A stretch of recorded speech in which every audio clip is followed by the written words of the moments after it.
the weapon handling, the dress. You're making sure the weapon systems were correct and they were held correctly, and even like fixing of bayonets was done properly. This book that you've written called Double Crossed. I wasn't prepped, I wasn't trained for it.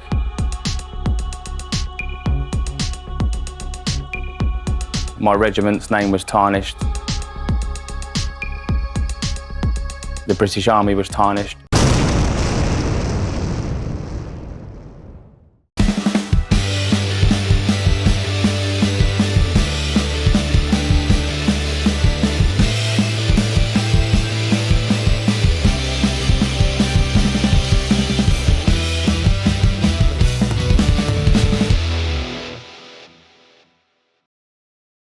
It's a small win, but it's a big win in the bigger picture, because I know now that, there has been something put into place to stop this happening going forward. Brian Wood, MC, have you survived the desert? Just Hey, by the skin of my teeth. I'll tell you what, mate, I like your shirt. Hey, great minds think alike. Hey. We never even had an offline conversation about it. I just thought, do you know what, we're going to speak about the Marathon des Sables, so let's get our finishing T-shirt on, because it's probably one of the proudest things, I've got from completing such mammoth task. Yes, and I've got the hat to boot. Look, love it. I like a good baseball cap. They don't last that long. They tend to go out of shape, so I'm always buying a new one. I saw that, but do you know what? I actually quite like that colour. It is nice. Yes. I will put my medal on in a bit, but let's not do people's heads in right from the start of the podcast. So, friends at home, it's my absolute delight to welcome Brian Wood, MC, back to the podcast. Brian served with the Princess of Wales Regiment for 17 years, Brian, wasn't it? Yeah. And served as a colour sergeant. Brian led the first bayonet charge in 25 years in Iraq during the infamous Battle of Danny Boy, and then only to come home and then face war allegations by the Iraq abuse team, and then it was all uncovered that all these allegations were baseless, made up on lies. But we covered in our podcast, Brian, didn't we? Just the pain that causes, and the trauma, and the upset for your family, and having to fight to clear your name. And of course, how did it was like a TV drama, wasn't it? Yeah. How did that work? It was. Do you know what? I was really worried because people are still alive who were there during the Battle of Danny Boy. Lads who were side by side with me going into these trenches, hand to hand fighting, clearing trenches like our greatest generation did all them years ago. These guys are still alive, so I had to make sure that everything was authentic and it was done as per. And I was really worried because it was going out to the world. And it just had some unbelievable feedback. But do you know what? I worked really hard on making sure all the small detail was correct. The weapon handling, the dress, you're making sure the weapon systems were correct and they were held correctly, and even like fixing of bayonets was done properly. Just little small detail, which means a lot, because I'm one of them people which will watch a military program and be like, oh my God, what is happening there? So I didn't want to be one of them guys, so I worked really hard with the set team, and I like to think I got it right. So yeah, I was pleased with all the with the feedback that was received. Was it I agree with you on the military stuff. It's like when you watch Soldier or something, isn't it? And why didn't you ask someone to show you how to wear the uniform? I know. I know, because they do have military consultants, but where they get them from, God only knows. Yeah, they probably get a cheap one in from abroad. Was it emotional, mate? Because I remember watching it and seeing the bits with your dad, and I thought, oh, that must be Because he was right by your side, wasn't he? Yeah, yeah, it was. It was a roller coaster, honestly. Even being on set and how they dressed it, I was like, I thought I was back in Iraq, Mm. you know, in sort of the line of departure in that ditch where I was just about to get out and go across open ground. It was all done so authentic and real. It was like, wow. I mean, and do you know what? We were meant to go to Jordan to shoot it because it was in the middle of the pandemic. It was actually in a quarry in Watford, but they just dressed it so well. I mean, it's crazy what they can do. It really is. I've seen it done. A friend of mine's called Marty Stalker. He's a former Marine too, and Yeah, he's just brilliant with film. He's a producer, actor, writer, all this kind of stuff. yeah, Good at cracking editor, and he made one about a short doco about PTSD, I think it was, and they did it like you said in a quarry somewhere in England, and yeah. you just wouldn't know. No, you wouldn't know. Honestly, it was do you know what? It was surreal. Things like that really shouldn't happen to people like me, but it did. I invested in it. I give up a lot of my time to make sure, like I said, it was done right. And yeah, it went Mm. it went very, very well. So yeah, I'm chuffed. But that's now behind us, and we move on to what we can try and control and strive for, um, to be the best that we can be, really. So yeah, that's kind of in the past now, and I'm just punching forward into the Yeah, future. and you are punching forward. I don't want to um sort of sidetrack too much, although I love talking to you, Brian. Your story's just incredible. But you've got your clothing range, and you keep attacking, which has done really well. Yeah, You how much have you raised for veterans charities now? all in all, I think 500,000, which is, Whoa. I know, it's mad. I mean, I think that was the last two big ultimate sacrifices where I was running for the fallen, who ultimately paid the ultimate sacrifice in Iraq and Afghanistan, in the Falklands as well. And it just got so much momentum. I had my target as 20,000, and I thought that was really ambitious. Mm. And I probably inside thought, I probably won't get there, but it's a good target to have, and I'll try my best. And then it just went to the moon. Everyone just seemed to get behind me. I had people joining me from um, fallen Royal Marines, mum and dads, on the start line with me. Was this sorry? This was this when you ran a marathon every day for a bit Yeah, a month, wasn't it? 25 days, 2001, 2002, I went for 35 days, 35 marathons. And then halfway through the 35 marathons in 35 days, I flew to the Falklands and ran 4 marathons out in the Falklands, and then got on a plane and flew home. Oh, I didn't So know that. yeah, it was epic, honestly, because obviously I was running for those who liberated the Falklands and didn't make it home, and it was the 40th anniversary of the Falklands that last year, obviously. So it was very poignant, and the RAF said, "Look, we're going to fly you out there." And I flew out with my dad, because if there's anyone who knows me the best, it's him. He come out as my support driver, and he just drove a Hilux behind me, and I just punched it out, and it was absolutely savage with the conditions, the wind, and the elevation. But the support that I was receiving was just on another level, that I just had to get it done. There was no question. I had to soul search a few times, but being out there, having so much love from the island, it was phenomenal. And then I managed to get up to Mount Longdon and Tumble Down, which was phenomenal, because my uncle actually was there during Tumble Down, the Scots Guards. Mm. So it was really important for me to go up there and take the brasso out the ammo tin, and give the packs a shine with my dad.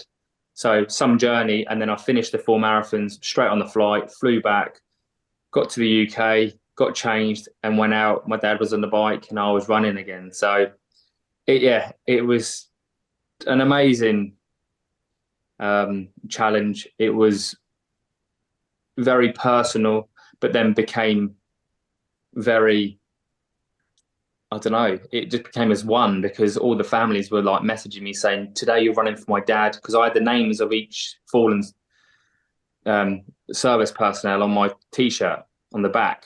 So I would announce that early hours in the morning, and then I was getting messages from brothers, sisters, mums, dads, aunties, uncles saying, you're running for my son today, you're running for my dad today. I wish you all the very best. And it just got me out of bed to get running again. Yes, it's incredible. It's funny I mean, tumble down.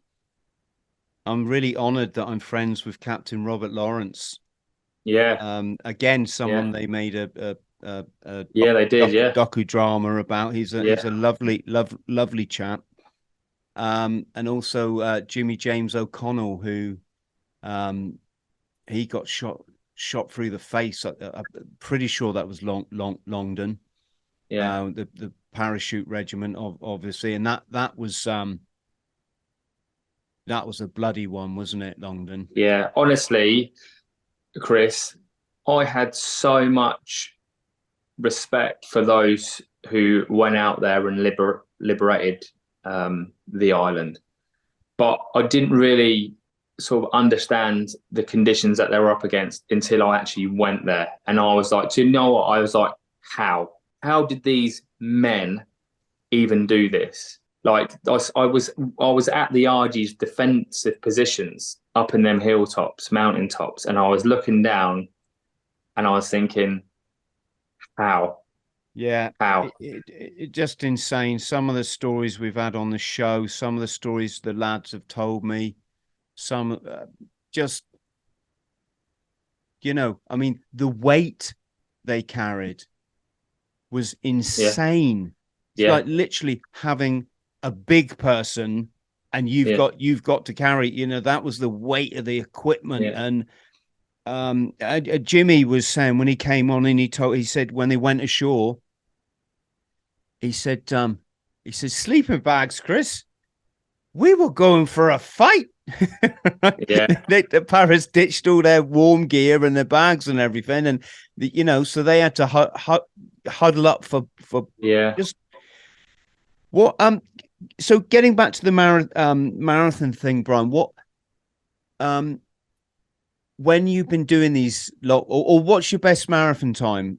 3 hours 20. That was my first one. So I actually started the second time round in 2022.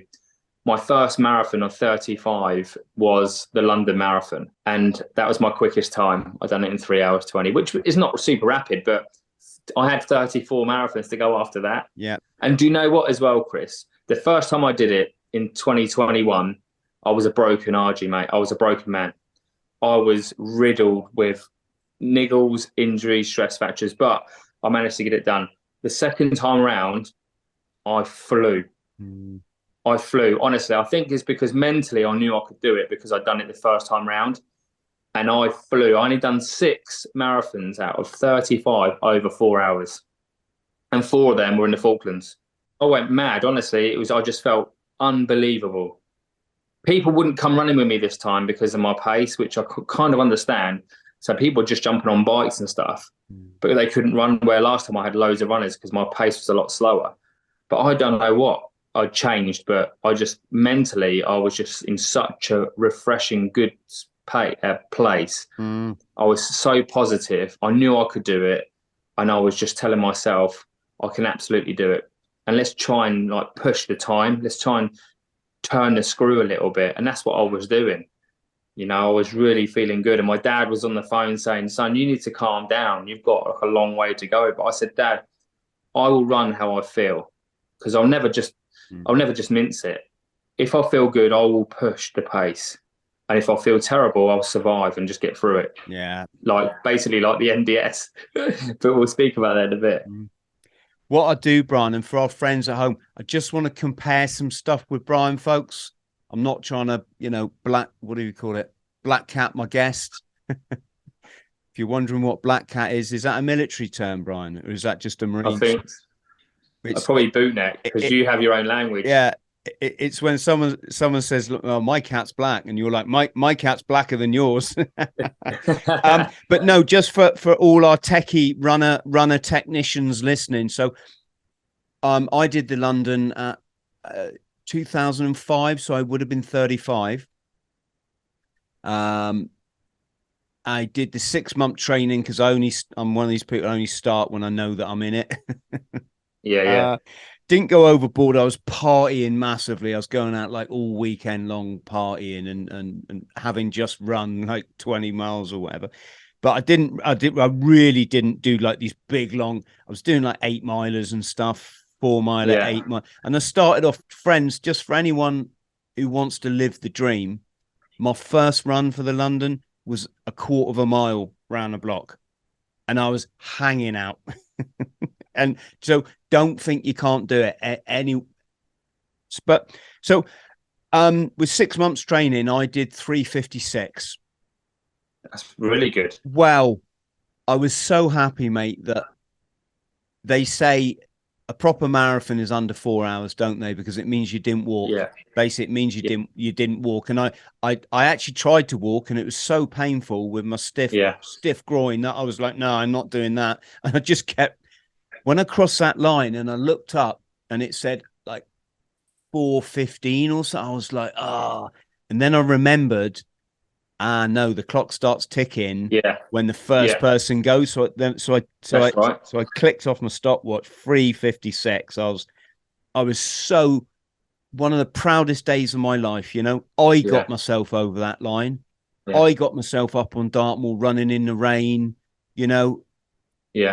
And you know, back then things are a bit different now. I think people realize humans are capable of way more than we think. But back then it was like your mates wouldn't wish you good luck.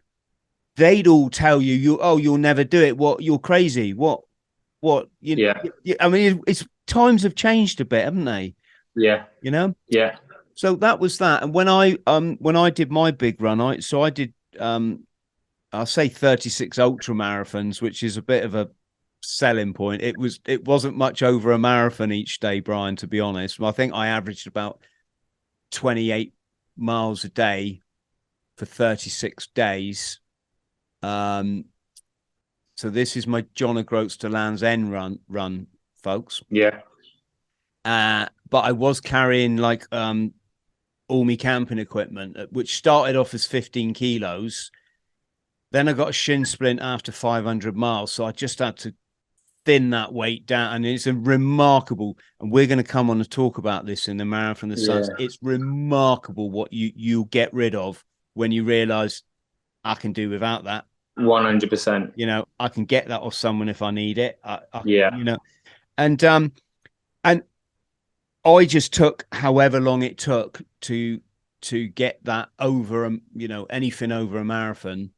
In fact, I didn't even do that, Brian. I just ran until someone just told me, right, look for a nice place to stay. Yeah. I put my tent up, or sometimes people would put me up in a house and that. And it was, you know, it was incredible. But when I finished, so let's talk about pulse rates, because this is not something I've never worn a heart monitor. I just like to enjoy my little jog in the mornings. I don't do I might do Strava again, simply just for my own record.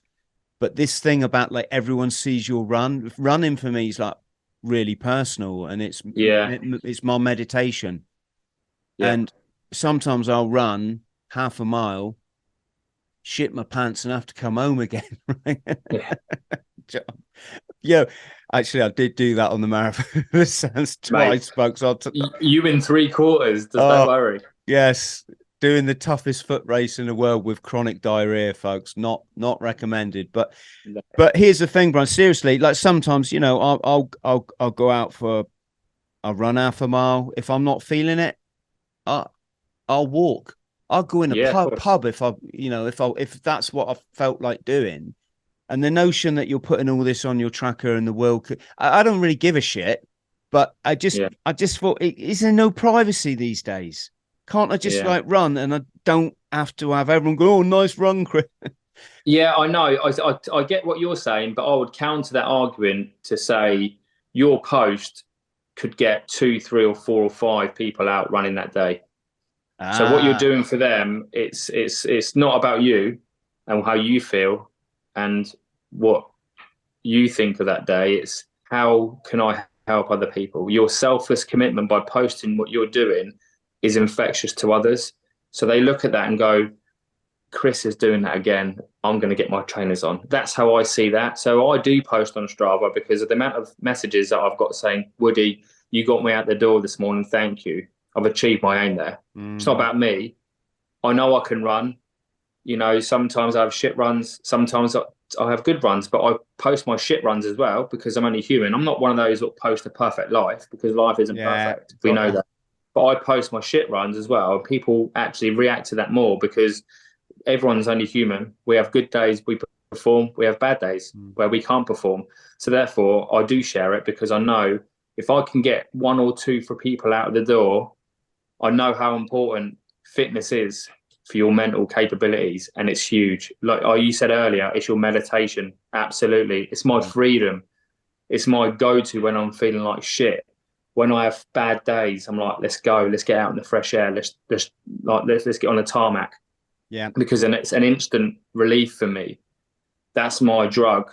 So if I can help someone else experience this drug, then I should do. So that's why I post. Yeah, okay. I'll put some thought into that then, mate, because I only do shit runs and I don't the whole world can know. I'll if I need to do a 12-minute mile, I'll do a 12-minute mile, Doesn't matter. you know? The thing is, you're just being you, and that's so refreshing nowadays because people get kidded on by watching and seeing social media about this perfect portrayal of people. It's not, life isn't like that. And I always do it for others. I'll try and like do what I can. If I, like I said, if I have a shit run, then I post not a great run today. It is what it is. Back at it tomorrow. You know, Yeah, it's got just, ya. and then people are saying like, "Oh, Woody, you thanks so much for being honest," or "It's really helping me." It's about other people. Yeah, got you. Got you. Yeah, I'll think about that. Also, I'm going to pitch something to you now, right? Just for people watching, feel free to get or stay tuned to our social media. Um, I'm I'm thinking of setting up 100 miler for September, right? Yeah, There's a beautiful reservoir out on Dartmoor. It's called Burrator, and it's almost exactly 4 miles around. I think it's 3.8, but we can figure something out there. I've always wanted to just do the 100 miles in 24 hours thing. yeah, It's I've never I did a 100 miler, the Sherwood Forest 100 miler, but I did it at the end of my quadruple Ironman. So I ran 100 and I ended up running 108 miles, and it took me 30 hours, but I figure I was probably like quite tired from swimming 9 mile and yeah, cycling 450. I same don't that. know, maybe I just wasn't fit enough, Brian. But Yeah, what I thought I'd do is just put it out to a few mates, all welcome to stay at mine or whatever, and we'll just have a little tot around, and everyone can do their own laps. We can get some, we can get friends and that to come out with food. And mate, I'll be bang up for that. If the date fits, I'll come down. I'll come down. I think I'm thinking second week in September. First week in September, friends, is our bushcraft weekend up there in Staffordshire. That one is free to all of my paying supporters, bar 20 quid that you have to pay for insurance. For everyone else, it's 50 quid for the weekend. We'll be learning to make fire by friction. It's a great skill. That's quality. Only really learned it recently. But yeah, so just want to fire off a few. I'm fascinated to swap running stuff with Brian, folks, because I'm not going to get the chance to The thing is, like, I'm not a runner either, to be fair. So I'm probably not very qualified to give advice or I just want any to sort know, of like, I mean, so let's just talk. mentally, I'm up there Yeah. with many, but Oh, running, I just run because I just get it done. So I'm not like no coach or anything like that, but I can just I can get some stuff done because mentally I know I can get through that threshold. Yeah. I'm more when I say techie stuff, I'm not, I'm a shed mate. I'll bimble along, smiling at the flowers. and and I love it. I mean, I'm 53 and I can still run. No, absolutely. Well, you're 53 and you just smashed something that nearly took my soul. Run 999 miles. Pretty much non-stop bar sleeping at the side of the road, and I'm quite sort of pleased about that, really. Absolutely, but it's very inspiring. Marathon of the Sands, then. So, always been known and pitched as the toughest foot race on earth, right? So, folks at home, it's 250 kilometers. That's about 155 miles across the Sahara Desert in Morocco. You run, in simple terms, you run a marathon every day for 7 days. One of those days, you run 2 marathons, okay? Some of the terrain, it's not just the sand dunes that they seem endless, and it's one step up, half a step back down, all the way. And some of the mountains that these sand dunes lie on are enormous. Not like the Alps or anything, but you look up and you just think, oh my God, they're going over there. I can see them. They're going over there. Oh, geez. And you don't think that, because if you thought that, you wouldn't finish. You just look up, take it in, put your head down, and you just keep going forward, right? You have to carry all your equipment and your camping stuff, bar the tent, which they provide you a Berber bivouac tent. I say Berber as in like the desert people. You carry all your food, which is pretty much the heaviest thing you carry, and you get water about every 10 kilometers. So on a marathon, there's 2 water stops basically, and you only get 3 liters, which in the beginning, when it was hot when we got there, Brian, wasn't it? It was like 35. I was pouring half of that back. I just didn't need it. Then as we got into day 3 and the temperature is now 50 degrees and climbing, then it started not to only just be enough. And I was splashing water on my face from the water other people were throwing away just to survive the bloody thing, So that's the Marathon des Sables, folks. People will argue, what's the toughest race? And I'm sure Brian's the same. Absolutely couldn't give a damn about that. But what I will say is I fail to see how anything can be harder than running a double marathon, in my case with diarrhea, in 52 degrees. I just remember running it and thinking, I'm not sure if this is fun. In fact, I don't think it is. Yeah. And that's it. And I mean, Brian, there's so many things we can say, aren't there? There's so many things. So why did you decide to do it? It's always been on my bucket list. If I'm honest, it's always been on something that I really fancied, and there was an opportunity for me, so I just committed, signed up, and then started training for it. I trained hard. I went into the heat chamber a number of times. I went and got myself into a position. Do you know what, Chris? I went there to compete. Well, you come, what was it, 36 on the first day or something? Yeah, 36 on the first day, 31st on the second day. I think it's 58 on the third day. But the third day is when I had a reality check, because I crossed the line, basically. I couldn't even get back to my bivouac tent because I was so far gone into heat. I collapsed in someone's bivouac, first one I've seen, I didn't even know. And then I involuntarily weed myself. And then I just was fighting to survive and staying awake. And then that was my competing sort of out the window then, because I was going into day 4, which was long stage, and I just needed to do something. So I read an email, because you get emails from friends and families in the night time to keep you morale. And like my wife had said, remember, you've got 2 boys at home. Because I did push myself to the limits, and I was really struggling to recover for the next day because I was pushing myself. And then I thought, you know what, I'm just going to run with my tent mates now. Mate, do you know someone died in the tent opposite us on the first? I heard the CPR alarm go off. Yeah, he died. I literally watched this guy die, right? And just what you said then is like, oh my God, this guy's probably got kids. They don't, and they managed to bring him back to life again. Yeah, I heard the CPR alarm go off and all the lights come on. I was like, I just seen this medic jumping up and down on it, and let's be honest, folks, that you've always got to do that, but it don't always. It's I think it very often doesn't work. He was having a seizure, so ironically, they were screaming for midazolam, which has been a big feature of the last 3 years.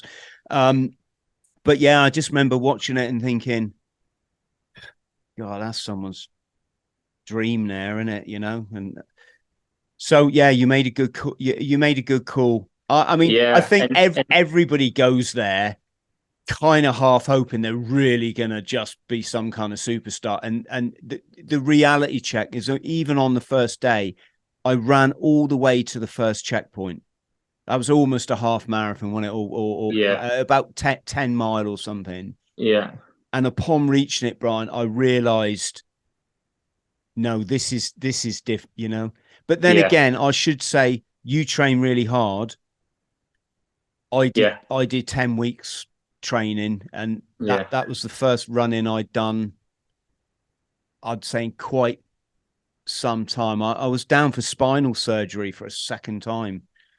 Unfortunately, my back got better enough 10 weeks before, and I thought, oh, is this my time? Is this, people were begging me, not begging, but saying, you're stupid, Chris. And I'm like, no, you don't understand. This is £7,000, this race, right? Yeah. It's a 3-year waiting list ordinarily. Yeah. I've waited 3 years because of all the COVID stuff that I didn't want to be involved in. Exactly. Now is my time. And you think, like, I'm not going to do it because I might. Okay. I didn't think I'd permanently damage myself, mate, but I thought, maybe I'll pop a disc again, but no. So with 10 weeks training, I wasn't exactly, and I think my running time, I probably got down to about an 8-minute mile on the flat, something like that. So yeah, that's good. Oh, it's as good. It's pretty much as good as I've always been, mate. Even in the Marines, I was exactly. That was it. After day 3, I was like, "That's it now. I've survived. I've got to survive. I need to get over the line." So, yeah. I mean, I think overall I came 197th, and 94th in my age category. So it's not too bad. Do you know what? I was just pleased to finish because it asked so many questions of me, that race. So many that I have never had to really dig that deep for some time. Honestly, it was savage. How much did your backpack weigh then on that first weigh-in? 10.8. Whoa. See, I knew from my John O'Groats run. Yeah. You ain't gonna need most of this stuff, Chris. So I just took a gamble. I took one pair of socks, and I took this ultralight down jacket. It weighs about 100 grams. It's just ridiculous. It's almost like a crisp packet, right? Didn't take any spare shorts, no, nothing else. Rations was just the 2,000 calorie that they say you have to, even though I'd add almost like half of that again. I just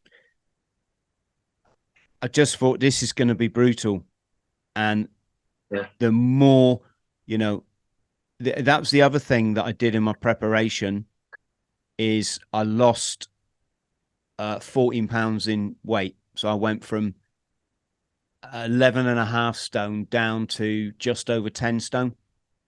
Bloody So hell. that's like when I'm running that race and Yeah. I'm looking at a few people and they was carrying a few pounds, not Yeah. excessively, folks, because you can't Yeah. you can't be a large. Well, there was a couple of large people. I don't know if they finished, to be honest. But it's like when I'm on that start line, everyone else is carrying like a television set, and I'm Yeah. not. That's why I lose that stone in weight. If you see what I mean. Not to be competitive, I'm just saying when Yeah. I'm going up that mountain, it's like I don't have to carry this TV set. Yeah. Yeah. Do you know what as well? I got so much wrong. I learned so much. I tell you, I'll reel off a couple of things that I got wrong. I wore my road running trainers, so I didn't wear trail runners. I wore road runners, and it just punished me on the sand. I was just had no grip. I wore these are only little things, but this would be advice for someone who has got aspiration to go and do it. Don't do what I did. I wore running trainers. Should have wore trail trainers. Do you think, Brian? Do you think that would have? I mean, I learned so much about footwear as well and blisters, but I just wore me Hockers.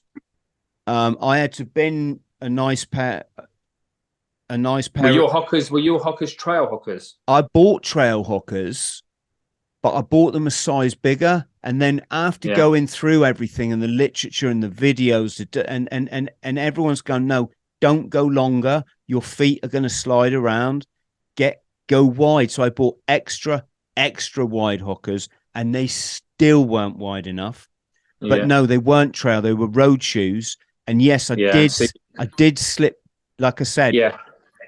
But I was slipping so much, and I was very frustrated with that. I also wore a black hat and black compression socks, which just the sun just beated off my head. everyone, And that, I said to the guys in my tent, why so many people wearing black like Lawrence of oh, it's Bloody hideous. Arabia? It's Yeah. Omar Yeah. Sharif, and It burned I had blisters on my calves. there's a theory going around that if you wear black against your skin, because black absorbs heat, it takes the heat away from your body, right? Not a chance. I'm I not, was in turbo. and for me, it's white shirt. Got it over Yeah. there. It's filthy. I was Yeah. gonna. I was I gonna. should have wore white. I did wear a white t-shirt, but I should have wore a white long sleeve t-shirt. I didn't. I wore a short sleeve t-shirt. I also Do you think didn't that would take have? poles. Would that have? I just wore a t-shirt. And I I didn't. know, but I just think when you're trying to, when it was so hot, like we had a heat wave in the Sahara. We were quite unfortunate, I think, on our 37th MDS because it was a heat wave in the Sahara where you're already fighting against the heat.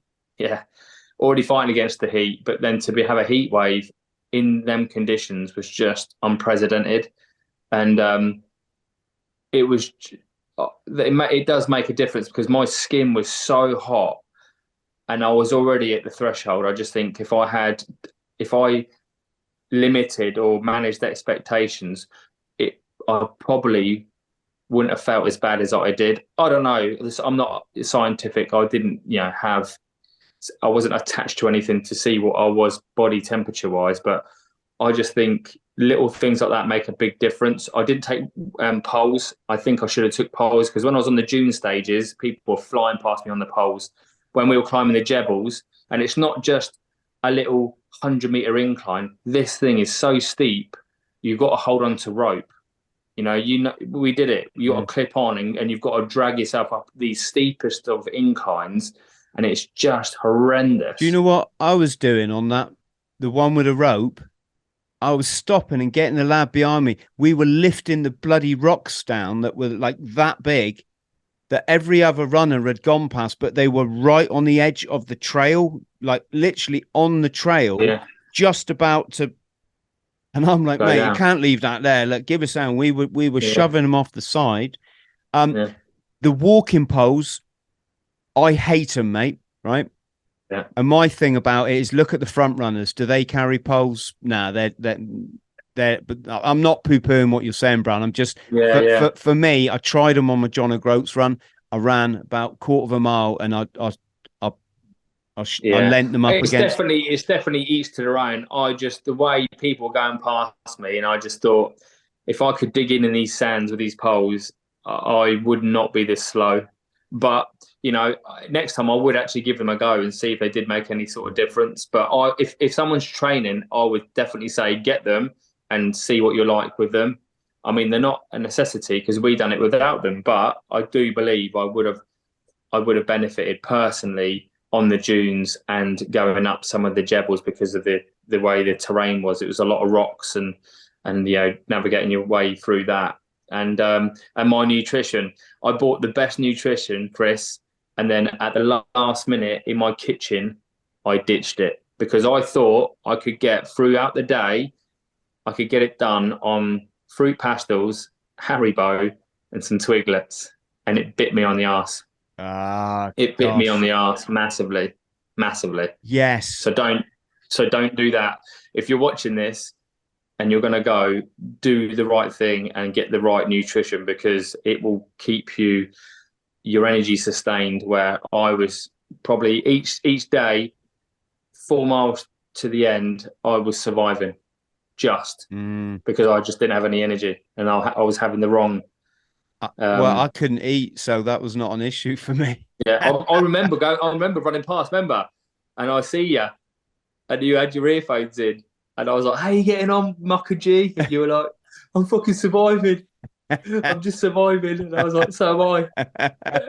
Yes, that bit when you came up behind me with the boys, that was one of my most special moments from the it was just great to be all veterans together. I absolutely, it was really, really special. My most special moment was in the very last checkpoint on the very last day, not the bimble you do at the end, but the last marathon day. And I was so hot, right? So tired by then. And I'm pouring as much water as I dare over myself. I couldn't have finished if I didn't do that, right? Yeah. And I know that if I don't leave this tent within the next 20 minutes, possibly 40 minutes, I'm risking not making the cutoff. And I got another another half marathon to run or something. Yeah. And so I got myself up like that, started getting me kits squared away. And then I looked across, and there's my fellow Royal Marine just sat there, a chap called Ash. Hello, Ash. And he just looked at me and went, "Come on, Royal, let's do this." And it was just a beautiful moment. I went, yeah, let's smash it, mate. And that's it. And we got up and we crossed that finish line. Was Ash the young bootneck? No. Didn't meet. There was a young bootneck there. It was probably he was like, I called him Gorgeous George because he looked like someone out of Love Island, right? He had his Oakley glasses, he had this like mad t-shirt and these like random like Ibiza shorts. He looked like he just got back from Ibiza, and I was like, "Mate, what are you up to?" He's like, "I've just come here just to crack it," and he was eating military rations, and I actually went and done a lot of stages with him, and he was the coolest bloke. But yeah, he was a former bootneck. What a guy! He honestly, I looked at him and he looked like he'd just come over from Ibiza. He didn't have any running gear. It just looked like he was on the piss, and I was like, "That is quality." Yeah, did he have those boil in the bag rations? Because they would have weighed a ton, though, wouldn't they? Yeah, he started at 16 kg his rucksack. Yeah, I don't. And he was surviving. He was on survival mode. That long stage, he was by the skin of his teeth. Well, we all were, to be fair, but he was really suffering. And here's the thing, I mean, I'll say it was bad, but there was no point at where I was in any doubt I wouldn't finish a stage. Not just no. It was never going to happen. Nah. And I was never. For me, Brian, even with diarrhea, the exhaustion was fine. I've been exhausted lots of times. That Yeah. I'm going to keep going. It was the heat The that heat. Yeah. I hated it. It was so oppressive. And Yeah. The heat was on another level. I've not experienced anything like that, and I've been, like many, to summer fighting in Iraq, in Afghanistan, where it's so hot. But this, I can't describe it. I was just getting burnt from all angles. It was just relentless as well. And you're starting in the morning, especially like day 2 onwards, an hour earlier because of the heat, because there was a big weather warning. We'll go an hour earlier, and we were setting off at 42 degrees at 7 in the morning, 7 o'clock in the morning. And I'm thinking, I'm like, it's blistering now. it's And we're just incredible. about to go. We're just about to go for 4 to 5 to 6 hours in this pure torturous day heat on the dunes. I was like you. I didn't really enjoy it, and I never picked my head up enough. I should have picked my head up and took in the surroundings and but I was just like trying to keep myself in a position where I could get to each checkpoint because of the heat. It was just like horrendous. I'm the same. I kept forcing myself to look up because I just wasn't interested, Brian. Even though we're in one of the most beautiful, iconic spots I think I've ever been in. There's camels wandering around. There's these incredible mountains, and I'm just like, I don't give a damn about any of that. Where is the next aid station? Where can I get water? That is, and I'm going to sit down 5 minutes, have a swig, maybe. I didn't even cook my rations. I've put water in, and I chucked them on two black rocks within 10 minutes. That's mate. what we did. Yeah, 10 minutes. I had a hot rehydrated meal, and which was about a quarter of what I had 1,000-calorie packs, meal packs, and I ain't gonna eat that. I was like having managing to stomach 250 grams. I took Imodium and it worked. I was really surprised. It blocked me up like completely.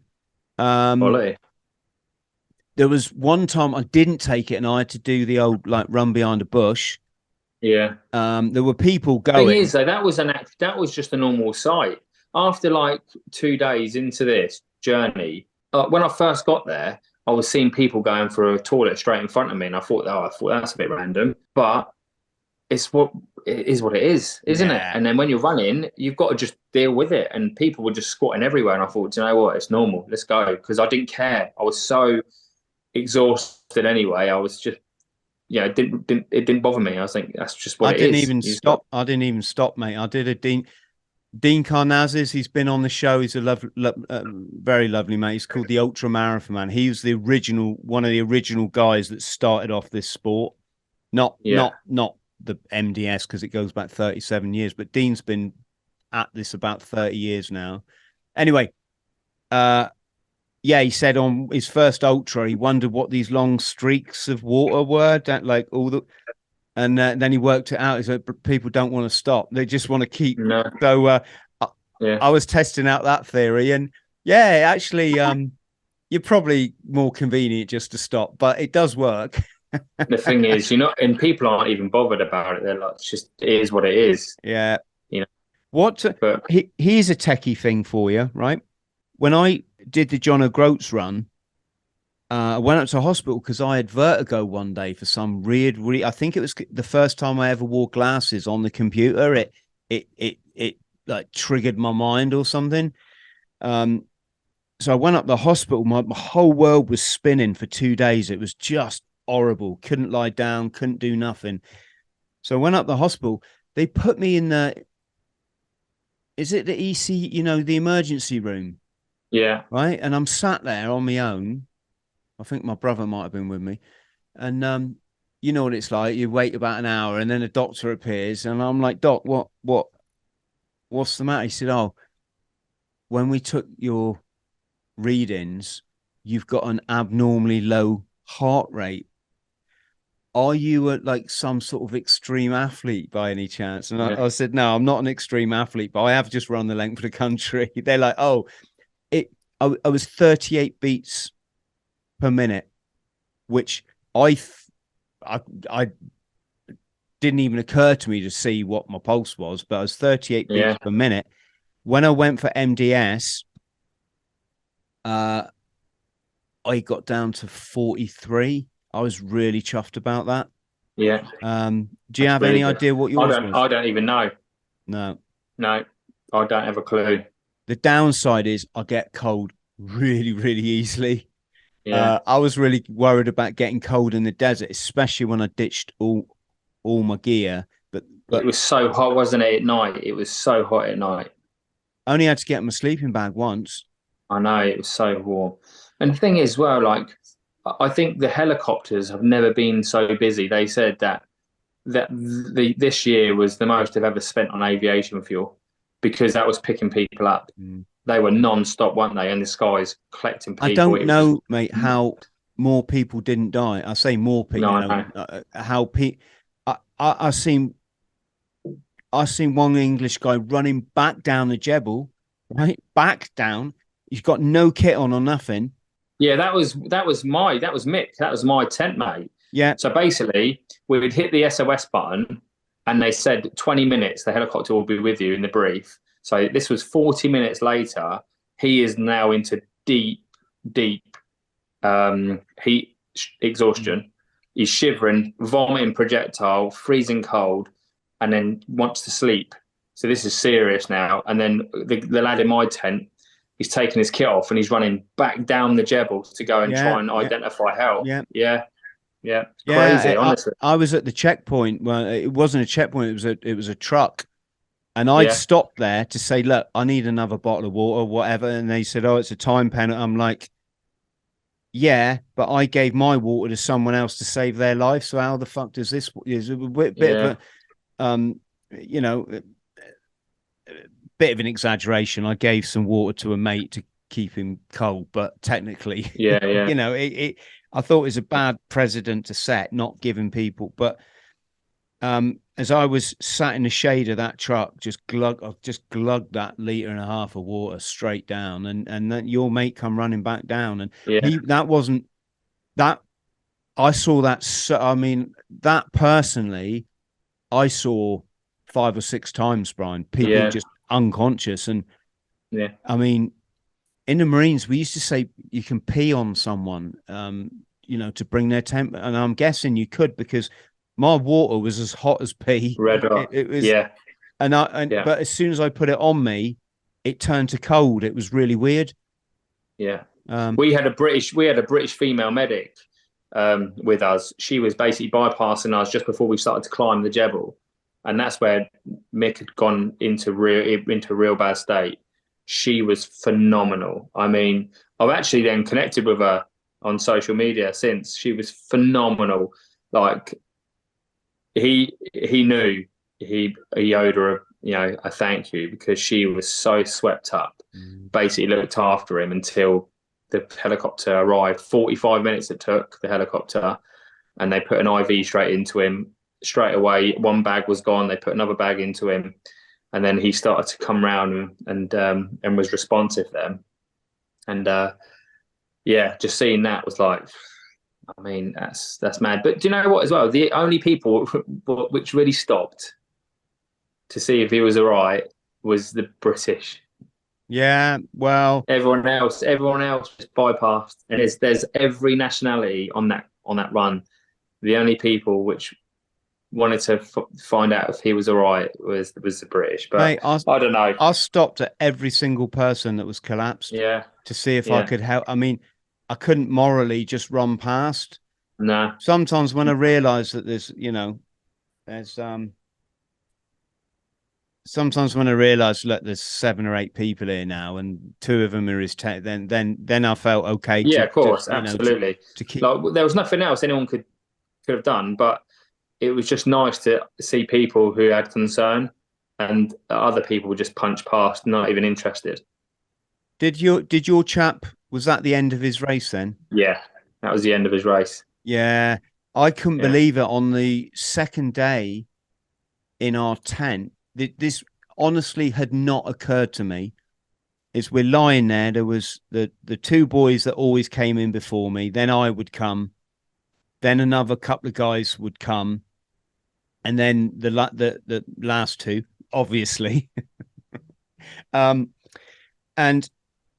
we sat there, Brian, on the second day, just chilling out like you do. What we work this way to wash your t-shirt, put it in a bag with some of those little leafy things that fortunately Yeah, that's right. I'd brought, give it a shake with as much water as you dare risk, pour it out, Yeah. and then hang it up. And at least, because my shirt was literally rock hard crusty after that Solid, second yeah. day. It was rock Yeah. hard. It would almost stand up on its own, right? Yeah, yeah. It's all the salt. And as we're doing that and having a chat and doing a bit of admin, one of the guys just looks up and goes, "Well, they're not going to make it, are they?" And I was like, "What?"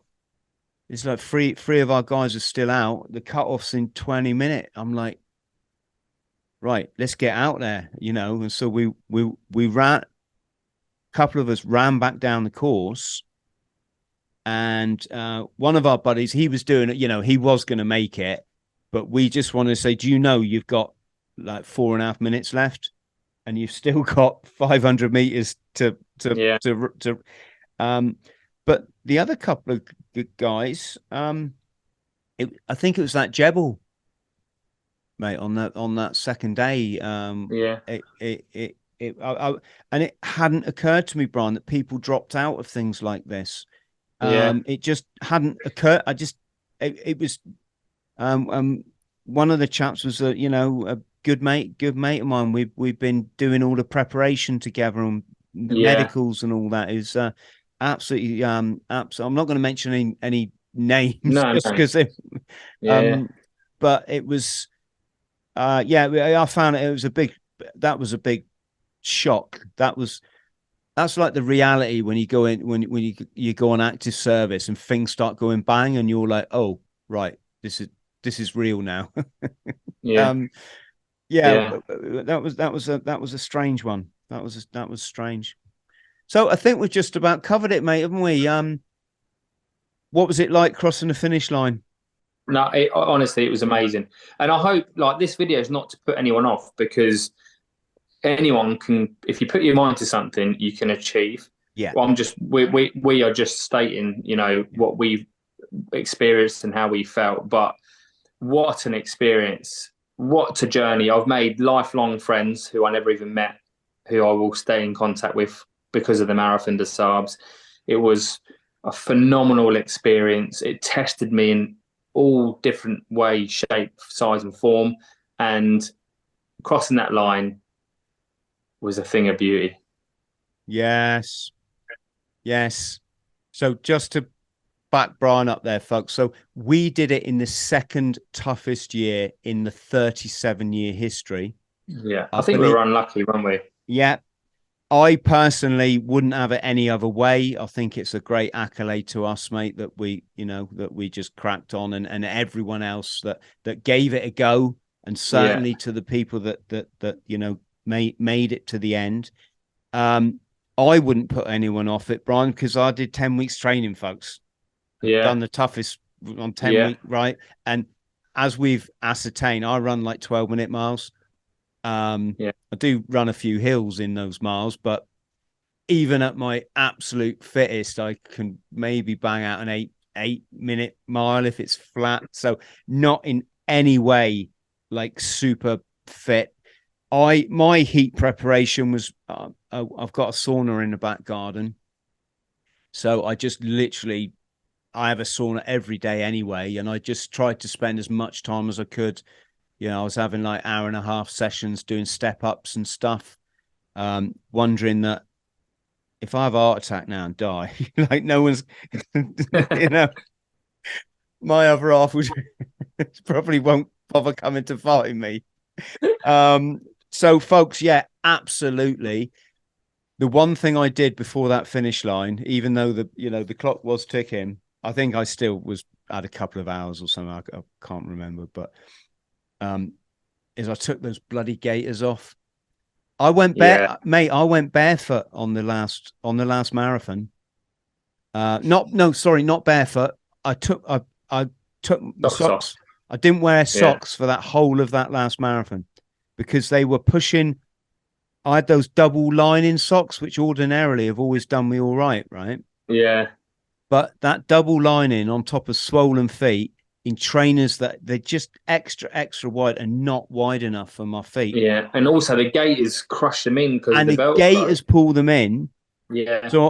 So that last marathon, I just binned the socks and went at barefoot, Yeah. and I got a tiny little rub. That's all, a tiny rub. Yeah. Not even as bad as a blister, you know. No. And when I got about 200 meters from the end, I just sat under this tree with a couple of French guys, took those bloody gaiters off, Yeah. put my bandana on, my traditional running bandana, and then I jogged to the finish line. And that was the other thing. On the second day, these two guys come around, these officials come around the tent wearing the jungle waistcoat things that they wear, you know, with Marathon Yeah. Disablers on, and they said, is Chris Thrall in this tent? And I said, yeah, that's me. And I'm thinking, oh shit, I hope something hasn't happened at home, you know, Yeah. that's some emergency. But then the other half of my brain went, but you did put YouTuber on the application form, and I think that's.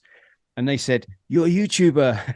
They said, can we make a film about you?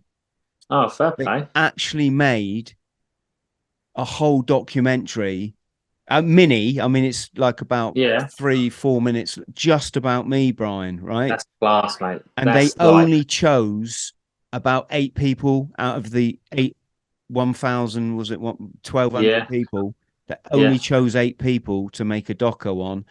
And I've Amazing. got this brilliant memory, this souvenir now. Yeah. It's just Absolutely. unreal. When I actually crossed the line, Patrick, it has been alleged he probably had a few glasses of wine by this stage. he was all over the couple in front. So I'm just stood there. Come on. Put my medal on. I need to go and get some Yeah, water. exactly. Then he put my medal on and he shoved it in my mouth like that. He's like trying to make me kiss it, and I don't do shit like that.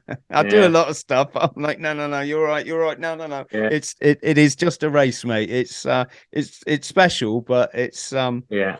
it's not you know, there's a lot of other things in life other than the Marathon Disablers. Brian, listen, it's been legendary chatting. I hope for people out there, get stuck in, just get at it, folks. Yeah. You know, Definitely. you know, my training for Marathon Disablers, I ran 3 miles around the block in the morning. That was it. Right. Yeah. I know. That's it. Right. I will say I upped it a bit. That's my normal training. For this time, I did do 3 6-milers across Dartmoor just because it's beautiful in the sun. I did 1 11-miler and 1 19-miler. That's it. So Yeah. whatever that is, you know, that's what I did, folks. Probably 23 milers. If I can do it on that. Definitely. I for sure encourage people to go out and get it done. It's an experience of a lifetime. So let's think about that 100-miler, mate. Just a bit of fun and maybe get a few. Ping me over the dates. Because I'm away traveling to New York. I can't remember the dates in September, so I just need to have a look. Yeah, okay. We can always move it if it doesn't suit. But yeah, brilliant. Brian, stay on the line so I can thank you properly when I push the record button off. But No mate, you know, stay legendary, you know, keep smashing it. Congrats on all the money that you've made for, you know, No, I appreciate it. Thank you. struggling service personnel and veterans. Really good effort, mate. And it was it's a real honor, mate, you know, to run this the toughest foot race on earth with Brian Wood. Yeah. There you go. Likewise. Friends, much love to you all. Thank you for watching. If you can like and subscribe, really appreciate it. And we'll see you soon. Thank you.